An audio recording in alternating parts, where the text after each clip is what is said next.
Hi guys, welcome back to another Mandalorian video. I hope you're doing really well today. Today's video is my last video for The Mandalorian Season 1. I just wanted to tell you my thoughts, what I thought of episode 7 and 8, and what my thoughts were throughout the season. I personally thought that this first season was very, very good. I thought it's pretty much everything I wanted out of a Star Wars TV show, something that we've never had before, something that we've always wanted. I've always wanted one, as you know, as far back as probably when I was about 4 or 5, when I first fell in love with Star Wars, and watching Star Trek, because we didn't have any other show that was anything like Star Wars. And I'm not a huge Star Trek fan, although I do appreciate Star Trek. You know, I think it's quite a good show. But Star Wars is on top. It's the best story for me. So finally we've got one. And for me, I mean, it's just like finally getting a show that I've always wanted almost 35 years later. And we've had something back in 2000 and... Was it 2005, Revenge of the Sith, I think, when we was going to get a live-action show called Underworld, and that we was going to... There was 100 shows had already been written, all ready to go, and we never got it. I mean, I was so excited at that point, and it was all going to be about 1313 and the bounty hunters and sort of the underworld of Star Wars type of thing in Coruscant. But it never happened, and I think that would have been amazing. But nowadays, the technology that we have, the CGI that we use, the puppetry that we use is the best it's ever been. So really, it's good that it didn't happen back then. And now we've got something that's brilliant and groundbreaking, and a TV show that you would quite possibly, I mean, the graphics and storyline that you'd get out of a movie that you see at the cinema. So I'm very pleased. I really am. There was a few duff episodes through the season that I wasn't happy with. I was happy with what I wasn't that bothered with, which was episode 5 and episode 6. For me, they were kind of like, okay, fair enough. Cool bits in there. Tatooine, I really wanted to see Tatooine, and I was so happy when I saw it, but I thought that it was a very basic episode. There wasn't a huge amount going for it. I wanted to see more of Tatooine when he landed. I wanted to see a bit more population there, you know, especially when he went into the cantina. There wasn't many sort of aliens and robots in there. It was very vast. I was hoping it to be a bit more packed, but I suppose because of the budget, they have to be careful how they do things, I'd assume. But if I was to have a perfect entrance to Tatooine, I would have had a lot more ships flying about. I would have liked to have seen a lot more population, a lot more of, you know, the creatures walking around, that sort of stuff. That would have wowed me just that little bit more. But it was an okay episode. Season 6 was the same as well. It was okay. The bits in there I do absolutely love when we finally get to see a bit more space. Landing in some sort of massive space hangar. I really enjoyed that. Something that I actually really wanted to see. You know, more space action. So I was happy with that. Some new characters as well, which I liked. I've said in my previous episode 6 video what I didn't really like about that episode in more depth. So what I'm really here to talk about is episode 7 and 8. And these two episodes for me are the best out of the whole of season 1. For me, it was a roller coaster of wow moments and just my mouth constantly open in utter wow and amazement throughout the whole thing. It starts off with Mando and Baby Yoda in the Razor Crest flying. Grief Carter comes onto the hologram and says he has a mission. You can trust me now. All is forgiven. Please come back and help me with that. We can get rid of the client, and you know, and we won't be after you anymore, type of thing. So it was quite of an attractive offer for Mando. So what Mandalorian does, he agrees to it. He gets a team together. And he gets back Cara Dune, which is something I was really happy about. She's a brilliant character. And then he goes back to Cruel, or I thought he was going back to Tatooine to begin with, but no, he was going back to the planet where Cruel is. So he gets him back, and I thought, great, this is going to be an amazing episode. He's got his team together, and IG-11 comes through the door, and oh my god, did I shout out as loud as I possibly could. I could not believe it. I love IG-11. He is my favourite character. I absolutely love IG-11. I mean, Cara Dune's up there as well, but IG-11 is it for me. I just so desperate to see more of him in the episode. It's like, oh, when's IG-11 coming back again in another scene type of thing? And I was so happy to see him. And he's now like a nurse droid, and he looks after Baby Yoda.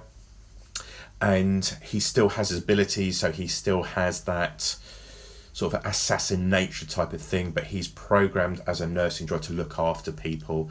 So it goes on from there, and Mando doesn't trust him. Kara's like, why don't you trust him type of thing, and he's, he tried to kill the baby, etc. And the adventure starts from there. And for me, it was like, it's finally happening. All those promotional pictures we saw, the promotional images of all four of them together, I was thinking, why have they done that? I mean, they've met in separate episodes and it hasn't happened. And basically, this is it. This is the poster. This is all of them together. And I was so excited and pumped as soon as they all four of them got together and they went off on the adventure. I was like, this cannot get any better. This is the best Star Wars since the original trilogy, as far as I'm concerned. I mean, I wasn't a fan of the prequel trilogy, but as I got older, I actually really love the prequel trilogy. There's some great stuff in there. I mean, for me, Phantom Menace was not the best Star Wars out of the whole nine episodes, but I've grown to love it. It's weird thing to say. It just got better for me. I did a marathon before, right? So I saw episode 9, Rise of Skywalker. Now I'm in love with the prequel trilogy more than I ever have been, which is a bizarre thing to say. But for me, the original trilogy is the best part of the whole 9 movies, and this Mandalorian season is, for me, is connected to the original trilogy as much as it possibly can be. And I just felt I was back on that adventure again, like I did when I first watched the original trilogy, and it's just magical. It really is.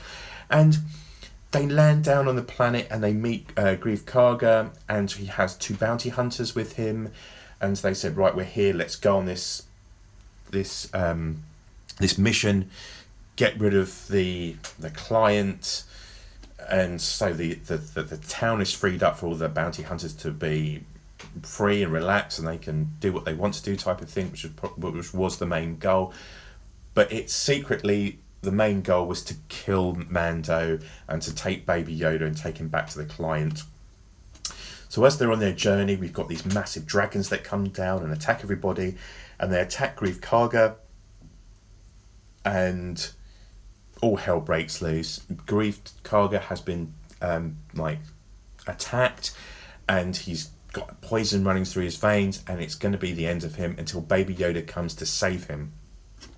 Once he's saved, Greef Karga has changed his mind and feels like he must owe the Baby Yoda his life. He saved his life, so the whole thing starts to turn around. So there's a part where the bounty hunters are just about to kill Mando and Cara Dune and take the Baby Yoda away, but Greef Karga has a change of heart and it turns around the other way, and then they decide to go after the client this time. So they go after the client and they go to the town and they get stuck in this room. So basically, I don't know whether to call it the New Empire or not. I'm assuming it is the New Empire. We have a new villain called Moff Gideon, and he lands down in this massive TIE fighter. You've got all the Death Troopers, all the Stormtroopers all lined up, and it's just one epic, amazing theatrical scene that you've never seen before in a TV show. It's just mouth-dropping. It was so good. It's the perfect entrance. So Moff Gideon and his troops take out the client. Now I'm assuming that they've taken out the client. One, they don't need him anymore, and 2, he probably knows far too much information that he can't let out. So they get rid of him, and maybe and the stormtroopers that are left in there, they're just extra baggage, so get rid of them as well.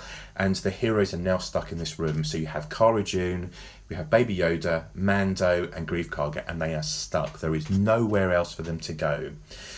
So they try shooting in there, they shoot back, and there's just no other way of doing this, of escaping. So the scout troopers overhear certain things to know that Baby Yoda is at the Razor Crest with Cruel, and they go up. The scout troopers go on their speeder bikes, go over there. They kill Cruel, unfortunately, which was really upsetting because I really liked that character. They take Baby Yoda, and then IG-11 basically goes after them. These two scout troopers have like these comedy moments, which I quite enjoyed. I thought it was quite funny. I didn't like them hitting Baby Yoda. I know it's not real, it's a puppet, but I didn't like it at all. It sort of made me like, get off him type of thing. And I was so happy IG-11 and took them both out.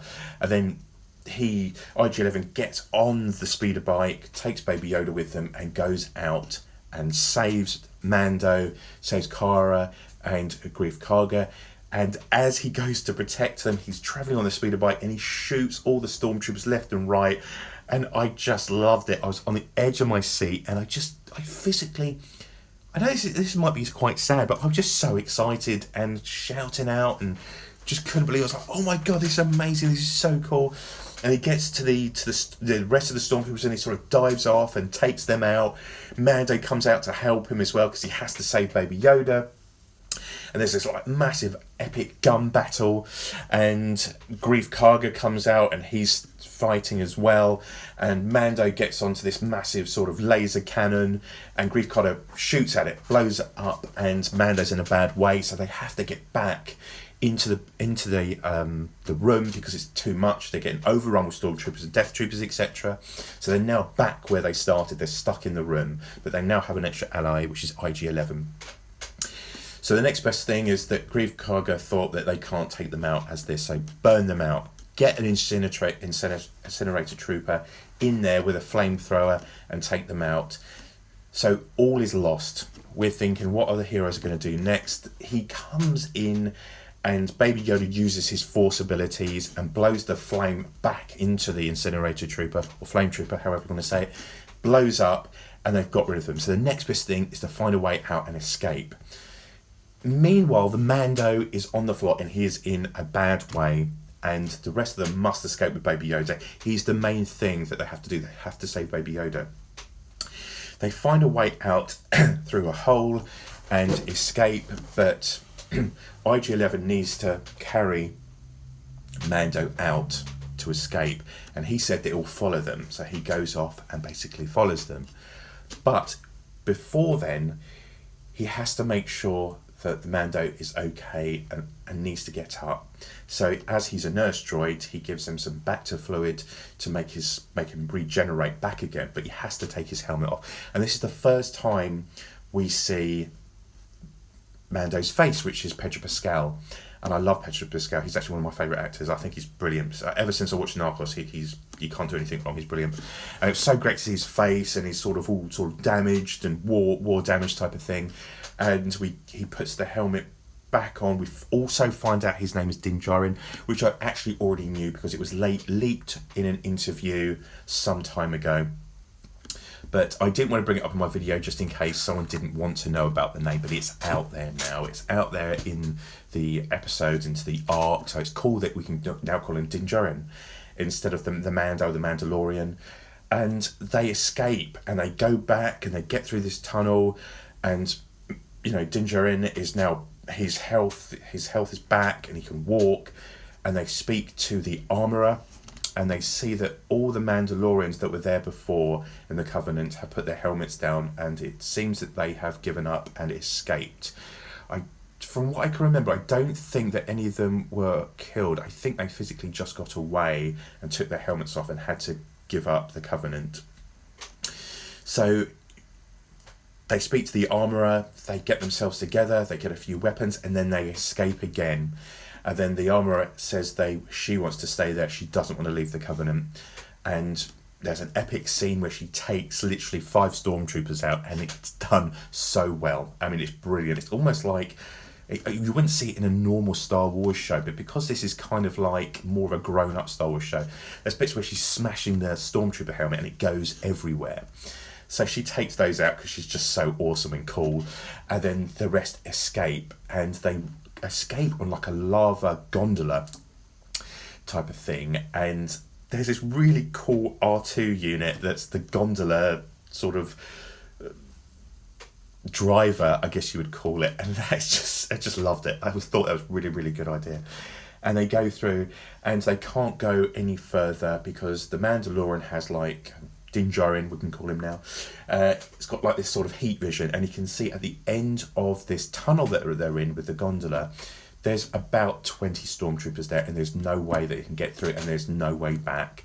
And the only way that they can do it is for IG-11 to come out, because he's metal, to travel through the lava lake and take them out and use his self-destruct. And there's a really emotional scene between Din Djarin and IG-11, and I got it got me. I actually felt I got a tear to my eye actually seeing it. It was a really emotional scene, and I thought he was done so well. It was really, really well. And you know, a lot of people are saying it's kind of like the Terminator 2 sort of scene at the very end of Terminator 2, where he sacrifices himself at the very end because they can't use him anymore. But it was kind of like the same sort of feel as Terminator 2. And I loved that. I thought it was brilliant. But again, it really, really, really upset me that we no longer have an IG-11 again. I really wanted to stay in all the seasons. I just love him so much. I'm just hoping he comes back in another way, and somehow they've got his memory. Maybe it's on a chip or something. Maybe Cruel had a chip of his memory or something that was on him, and maybe Din Djarin's got it somehow, maybe, and maybe he can put it into another IG-11 unit. I'm hoping something like that happens. Or if we get an IG-12 or a 13 or something, that will also be cool. But I want the same sort of voice. I want the same actions, the same humour from it as well. So he takes that all out, and before the armourer gave Din Djarin a jetpack, which we've all wanted him to have since the first episode, let's be honest. And then they come out, they're saved, and they're out in the open, and Moff Gideon comes out into his TIE fighter, and Din Djarin jumps up in the air over the TIE fighter, puts a power cable, or not power cable, like a sort of rope onto the TIE fighter, and flies off with him and tries to get him out of the TIE fighter.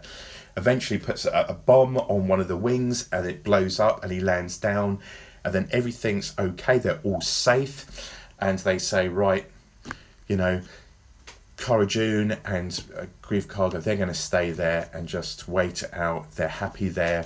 You know, there's no Empire there, so they can just do what they want pretty much. And Mando says, I've got to take Yoda, this baby Yoda, back to his home planet. So that's what the whole of season 2 is going to be about, is his journey finding where this Yoda planet is, which none of us know. We don't know the species, we don't know the planet, we don't know baby Yoda's name. So I'm hoping that is what's going to be the whole of season 2.